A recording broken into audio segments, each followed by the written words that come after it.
नमस्कार,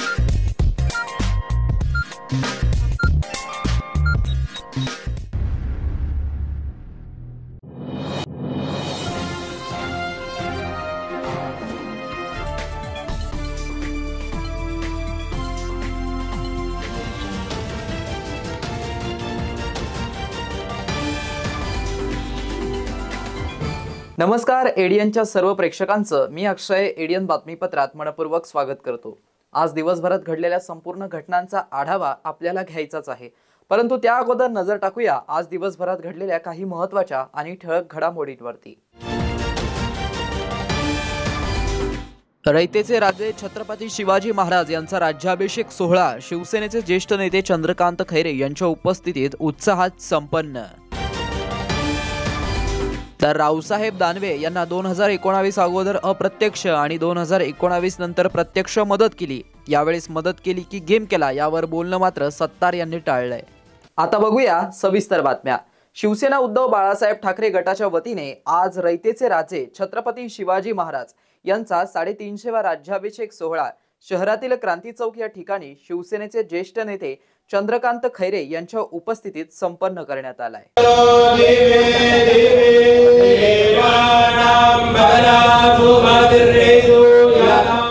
शिवसेना उद्धव बाळासाहेब ठाकरे गटाच्या वतीने गुरुवारी रयतेचे राजे छत्रपती शिवाजी महाराज यांचा 350वा राज्याभिषेक सोहळा शहरातील क्रांती चौक या ठिकाणी मोठ्या उत्साहात साजरा करण्यात आला।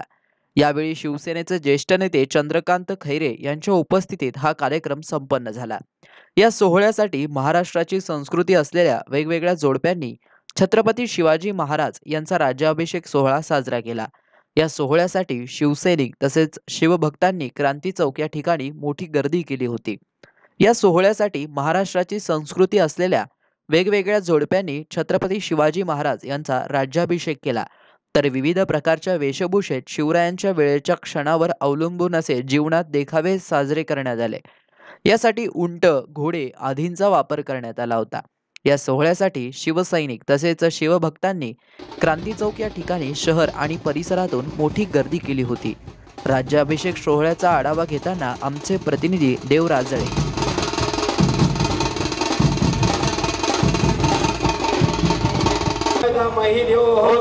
रयतेचे राजे छत्रपती शिवाजी महाराज यांचा 350वा राज्याभिषेक सोहळा छत्रपती संभाजीनगर शहरातील क्रांती चौक या ठिकाणी संपन्न होत आहे। आपण या ठिकाणी जर बघू शकता की हा सोहळा कशा पद्धतीने या ठिकाणी संपन्न होताना दिसत आहे आपल्याला। आपण जर पाहिलं तर शिवसेना उद्धव गटाचे जे ज्येष्ठ नेते आहेत चंद्रकांत खैरे आणि शहर अध्यक्ष जे आहेत बाळासाहेब थोरात यांच्या नेतृत्वामध्ये या ठिकाणी राज्याभिषेक सोहळा जो या ठिकाणी संपन्न होत आहे। एक पारंपरिक वेशामध्ये या ठिकाणी सोहळा संपन्न होताना आपल्या ठिकाणी दिसत आहे। आपण समुद्र पाहिले या ठिकाणी तर 18 पगड जातीचे छत्रपती शिवाजी महाराज याच पद्धतीने वेगवेगळ्या वेशभूषामध्ये जे महाराष्ट्राची संस्कृती आहे आपली या संस्कृतीमध्ये या ठिकाणी छत्रपती शिवाजी महाराजांचा राज्याभिषेक सोहळा या ठिकाणी संपन्न होताना दिसत आहे। आज आपला हिंदूपंथ महाशाहीची स्थापना राज्याभिषेकाद्वारे छत्रपती शिवाजी महाराजांच्या आशीर्वादासाठी आणि त्यावेळेचे सर्व मान्यवर त्या ठिकाणी उपस्थित होते। आज सुद्धा रायगडवर पण चालू आहे आणि कोल्हापूरला पण चालू आहे आणि म्हणून हा उत्सव आता आपल्या एक मोठ्या सणासारखा साजरा आपण करतोय। छत्रपती शिवाजी महाराजांचं एक ही पुण्याई आहे, आपण त्या ठिकाणी हे अनुभव। मी अगोदर 4 ते 5 वेळेस रावसाहेब दानवे यांना अप्रत्यक्षरित्या मदत केली आणि मागच्या निवडणुकीत काँग्रेसचा राजीनामा दिल्यानंतर प्रत्यक्षपणे मदत केली। त्यावेळी माझ्यावर कोणत्याही पद्धतीने बंधन नव्हते, असा खुलासा राज्याचे मंत्री अब्दुल सत्तार यांनी केलाय। तर यावेळेस मदत केली की गेम केला या प्रश्नावर बोलणं मात्र सत्तार यांनी टाळलं आहे। नाही, खरं म्हणजे तुम्ही महत्त्वाचा प्रश्न विचारला का मी 4 वेळेस, मी 5 वेळेस नाही 4 वेळेस त्यांना अप्रत्यक्ष मदत केली आणि प्रत्यक्ष गेल्या निवडणुकीमध्ये 19 मध्ये प्रत्यक्ष केली। काँग्रेसचा राजीनामा दिला आणि राजीनामा दिल्यानंतर लोकसभेच्या निवडणुकीमध्ये कोणत्याही पक्षाचं बंधन नव्हतं माझ्यावर। त्या पद्धतीने मी रावसाहेब दानवेला 1 लाख मताच्या पेक्षाही जास्त मताची लीड दिली आणि ते देण्याच्या पाठीमागची पार्श्वभूमी मी काँग्रेसचा राजीनामा दिला होता आणि राजीनामा दिल्यानंतर काही मतं नोटाला आणि काही मतं जी आहे ते डायरेक्ट रावसाहेब दानवेला दिली। तर चिकलठाणा विमानतळ येथून बँकॉक विमानसेवा ऑक्टोबर महिन्यापासून सुरू होत आहे. एअर एशियाच्या टीमने विमानतळाची पाहणी केली असून आंतरराष्ट्रीय विमानसेवेचा ऑक्टोबर महिन्यापासून बँकॉक प्रवासाची सुरुवात होणार आहे. ही विशेष विमानसेवा असणार आहे. येथील आंतरराष्ट्रीय चिकलठाणा विमानतळावरून आंतरराष्ट्रीय उड्डाणे सुरू करण्यासाठी येथील सुविधा तसेच सेवांची पाहणी एअर इंडिया लायन्स टीमच्या वतीने करण्यात आली आहे. टीमने विमानतळाला भेट देऊन माहिती जाणून घेतली. पश्चिम आणि दक्षिण भारताचे air Russia regional sales head Kishore Nunavath यांनी इमिग्रेशन आणि कस्टम विभाग, सुरक्षा होल्ड क्षेत्र आणि बॅगेज क्लेम क्षेत्र तसेच विमानाच्या आंतरराष्ट्रीय निर्गमन आणि आंतरराष्ट्रीय आगमन विभागांना भेट दिली. विमानतळ संचालक शरद येवले यांच्याकडून माहिती जाणून घेऊन एअर एशिया टीमने येथून उड्डाण क्षमता मोजण्यासाठी स्थानिक ट्रॅव्हल्स एजंट आणि उद्योग संघटनांची भेट घेतली.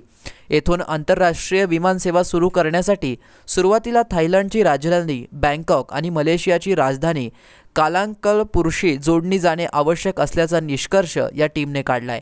एअर इंडिया जून-सप्टेंबरपासून चिकलठाणा ते बँकॉक आणि आंतरराष्ट्रीय उड्डाणे सुरू करण्याचा विचार करत आहे.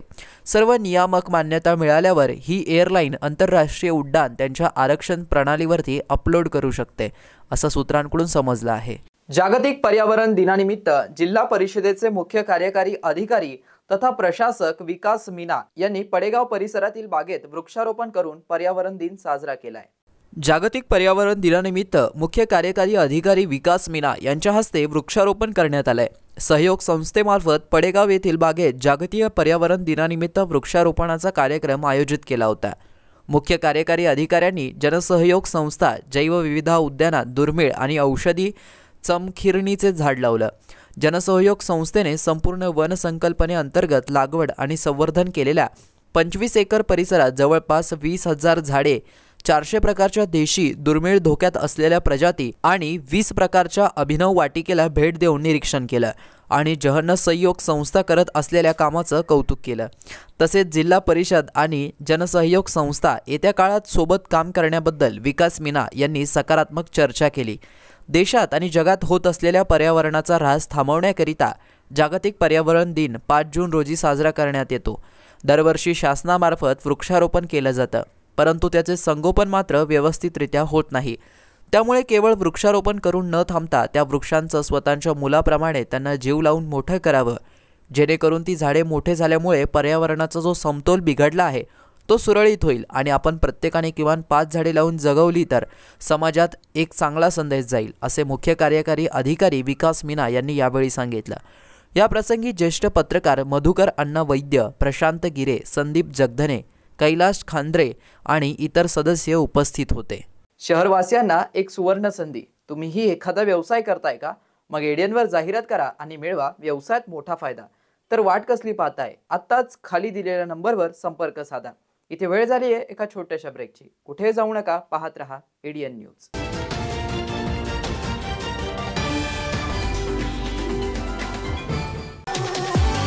संभाजीनगरकरांसाठी खुशखबर खुशखबर खुशखबर.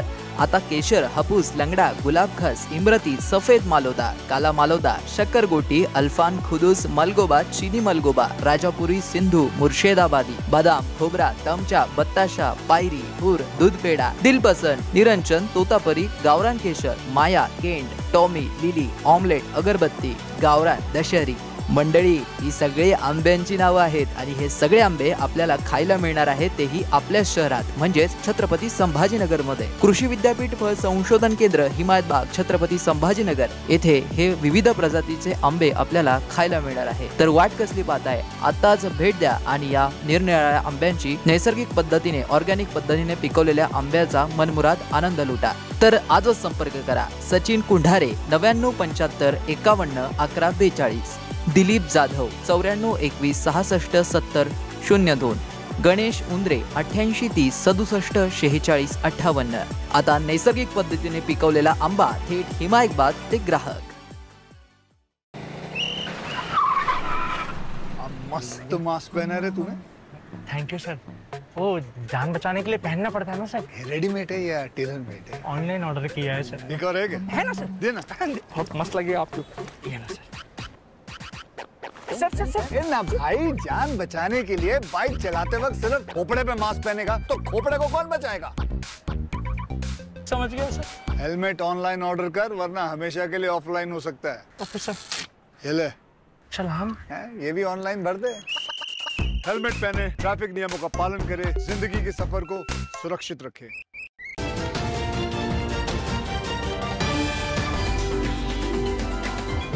ब्रेकनंतर पुन्हा एकदा स्वागत आहे। आपण बघत आहात एडियन बातमीपत्र। लोकसभा निवडणुकीच्या निकालानंतर शिवसेनेच्या सर्व नवनियुक्त खासदारांसाठी आज वर्षा निवासस्थानी विशेष स्नेहभोजन आणि बैठकीचे आयोजन करण्यात आलं होतं। यात खासदार संदीपान भुमरे यांच्यासह शिंदे गटाचे सर्व नवनियुक्त खासदार उपस्थित होते। लोकसभा निवडणुकीच्या निकालानंतर शिवसेनेच्या सर्व नवनियुक्त खासदारांसाठी आज वर्षा निवासस्थानी विशेष स्नेहभोजन आणि बैठकीचे आयोजन करण्यात आलं होतं। यावेळी शिवसेनेच्या निवडून आलेल्या सर्व 7 खासदारांचं निवडणुकीत मिळवलेल्या यशाबद्दल अभिनंदन केलं, तसेच त्यांच्याशी संवाद साधला। निवडणुकीत नक्की कुठे कमी पडलो याचाही आढावा घेतलाय। यावेळी खासदार डॉक्टर श्रीकांत शिंदे यांनी शाल आणि पुष्पगुच्छ देऊन सर्व खासदारांना सन्मानित केलं, तर सौ वृषाली शिंदे यांनी सर्व खासदारांचं औक्षण केलं। यावेळी खासदार डॉक्टर श्रीकांत शिंदे, खासदार नरेश मस्के, खासदार प्रतापराव जाधव, खासदार संदीपान भुमरे, खासदार धैर्यशील माने, खासदार रवींद्र वाईकर, खासदार श्रीरंग बारणे, माजी खासदार संजय मंडलिक, राहुल शेवाळे, कृपाल तुमाणे, आमदार संजय शिरसाट, शिवसेना नेते आनंदराव अडसूळ, सचिव संजय मोरे उपस्थित होते। कॉस्मो फाउंडेशनच्या वतीने हरित पृथ्वीच्या दिशेने एक सकारात्मक पाऊल टाकण्यासाठी जागतिक पर्यावरण दिवस 1000 नवीन रोपांचं वृक्षारोपण करून साजरा करण्यात आलाय। जागतिक पर्यावरण दिवसाच्या निमित्ताने कॉस्मो फाउंडेशनने कॉस्मो फिल्म्स लिमिटेड आणि प्रयास यूथ फाउंडेशनच्या सहयोगाने वृक्षारोपणाचे आयोजन करण्यात आले। यात महाराष्ट्राच्या सर्वात मोठ्या जैवविविधता प्रकल्पामध्ये वृक्षारोपण कार्यक्रम आयोजित केला गेला। यामध्ये कॉस्मो फिल्म्स लिमिटेडच्या 30 कर्मचाऱ्यांनी सहभाग घेतला आणि 1000 नवीन रोपांचं वृक्षारोपण करून पर्यावरण संरक्षणाच्या दिशेने एक महत्त्वाचं पाऊल उचललं। कार्यक्रमाच्या यशस्वीतेसाठी Cosmo Films employee, Cosmo Foundation team, Prayas youth foundation team आणि यांनी महत्त्वपूर्ण परिश्रम घेतला। या कार्यक्रमामुळे पर्यावरण संरक्षणाबद्दल जागरूकता वाढवण्यात मदत होईल आणि हरित पृथ्वीच्या दिशेने एक सकारात्मक पाऊल टाकले जाईल असा विश्वास यावेळी व्यक्त करण्यात आलाय। Good morning all. आज जागतिक पर्यावरण दिन के निमित्त से आज हमने यहाँ पे वृक्षारोपण किया है और ये वृक्षारोपण कभी भी मतलब कहीं भी आप करो, ये आज आपको समझ में नहीं आएगा, ये फ्यूचर के लिए मोस्टली ये हम जब कोई भी पेड़ लगाते हैं उसका फल हमको आज या कल नहीं मिलने वाला, ये हमको 2 साल बाद, 4 साल बाद, 10 साल बाद जब हमारे बच्चे बड़े होंगे उनके लिए ये सब है। फ्यूचर के लिए हम ये ट्री प्लांटेशन करना हमारे लिए बहुत इम्पोर्टेंट है। और जैसे कॉस्मो फाउंडेशन ने ये शुरुआत की है, पिछले साल भी बहुत सारे हमने पेड़ लगाए हैं, इस साल भी हम पर्यावरण के दिन के निमित्त से आज भी पेड़ लगा रहे हैं। तो हर कोई इसमें शामिल हो जाए, जो भी ये देख रहे हैं, जो भी ये कर रहे हैं, सबने पेड़ लगाना चाहिए।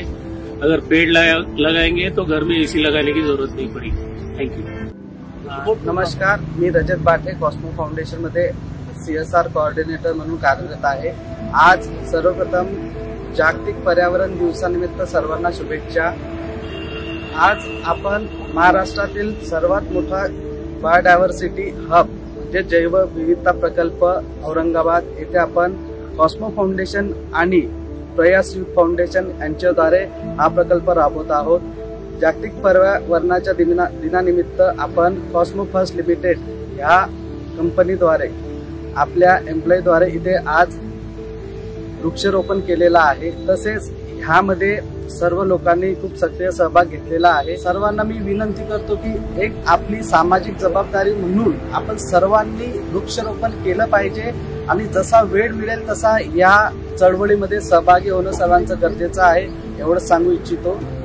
तर अतिसारामुळे होणारा बालमृत्यू रोखणे या मोहिमेचे मुख्य उद्दिष्ट घेऊन महानगरपालिकेच्या वतीने शहर हद्दीमध्ये आयुक्त तथा प्रशासक जी श्रीकांत व वैद्यकीय आरोग्य अधिकारी डॉक्टर पारस मंडलेचा यांच्या मार्गदर्शनाखाली अतिसार नियंत्रण पंधरवडा राबवण्यात येणार आहे। दिनांक 6 जून 2024 पासून ते दिनांक 21 जून 2024 या दरम्यान महानगरपालिकेच्या वतीने शहर हद्दीमध्ये आयुक्त तथा प्रशासक जी श्रीकांत व वैद्यकीय आरोग्य अधिकारी डॉक्टर पारस मंडलेचा यांच्या मार्गदर्शनाखाली अतिसार नियंत्रण पंधरवडा राबवण्यात येणार आहे।